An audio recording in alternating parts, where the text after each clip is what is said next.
Hello El Paso and welcome to Fact Friday. I'm Martin Padilla. Joining us on this edition is Montisano, Paso Zoo Director, to talk to us about COVID-19 as it relates to animals at the zoo. Joe, what precautions is the zoo taking to protect animals from COVID-19? Yeah, that's a great question. So we're doing we call it double PPE. I mean, so basically when they're actually in with the animals, they'll wear their face masks, and it's the 95 ones, the N95 ones.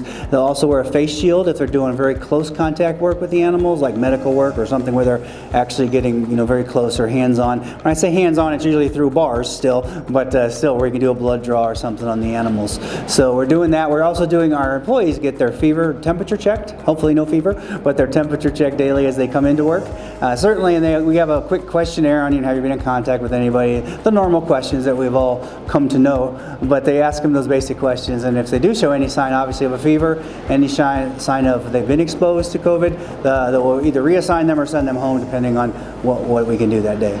Have any animals at the zoo tested positive for the virus? Yeah, actually back in the middle of January, we had our lions. They were acting a little sick. Somebody asked how we know. And basically they were just feeling a little off. The girls wouldn't come in, so they were out on display and they didn't really want to eat, so their appetite was gone. That's generally a sign. They did eventually come in and we pulled a blood sample, and we have 3 lions, 2 females and a male. They don't actually currently live together. They live in the same back area, but they're separated because they don't get along quite yet. He's new, and they're learning to adjust to each other, which you have to do with cats. But the females both tested positive. He tested negative. He did not have it, and they did. But by that time, they were 3 days into it, 2 more days, and they got better on their own. Animals tend not to die from this. It's not lethal in animals, except if they had, like humans, pre-existing conditions. Like if we have 2 very old lady macaques here. They're 40-year-old primates, and so we worry about them. If they would get it, how they would react, and they may not be able to get over it as easily. The lions, though, they're all in good health. They basically got it, and we didn't do anything. We had no interaction from the vet team. They didn't need it. They got better. It's really an upper respiratory infection, like a small cold they get, and then you can usually get rid of it, work it through their system on their own. Can COVID transfer from an animal to humans like a zookeeper? Not yet. They haven't proven that yet. There's some theories out there. There's a few journals that have written articles, saying it's maybe possible, but it's not been proven yet, the animal to human transfer. Now, humans can certainly give it to animals, yes, but the animal to human transfer has never been proven yet, at least as of this day. We're still learning, like everybody, about this virus and what it can do and mutate and how it changes. And all those things. But no, not yet, actually. So it's really us. We did have a keeper that works with the lions that tested positive. Of course, after you have that 3-day window when you don't know you're sick, you have no signs, you're asymptomatic, and that was probably when he or she passed it on to the lions. Because then afterwards, when they did get sick, they obviously get sent home and don't work. But by that time, it was too late, and we already discovered it in the lions at that point as well. So, but yeah, our keepers are checked pretty regular, like we say. Certainly, any signs, we react to that, and then we do all the protection we can.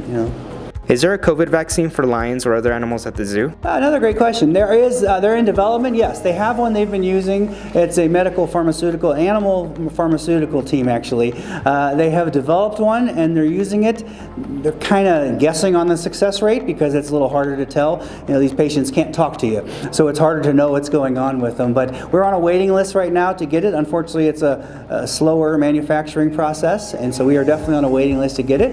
And when we do get it, we will vaccinate our most highly susceptible animals, probably the lions and the tigers. The big cats are the most susceptible, and we don't have any large primates except the orangutans, but they're susceptible as well. So yes, there is one. It is developed. It is just slow getting reproduced and in distribution. And if you think about it, it's not just zoos. There's 225 zoos in the country. There's also all the mink farmers, the chicken people, all the other people that do a lot of things with animals that want it as well. But yes, we're on a waiting list. Yes, there is a vaccine, and hopefully we'll get that pretty soon. Is there anything else you'd like to add? No, I encourage everybody to come out to the zoo and see our animals. The male lion's on display usually half the day, and then the females come out in the afternoon because, again, they're not truly getting along just yet. But I encourage everybody to come out and see them, and it's a great time to be at the zoo. We're an open-air facility. Obviously, you can walk around out here and see lots of fun things, so everyone should come to the zoo. Well, that does it on this edition of Fact Friday. Joe, thank you so much for joining us, and thank you all for watching. If you need any information related to the El Paso Zoo, make sure and visit elpasozoo.org or check out their social media pages. We'll see you guys on the next Fact Friday.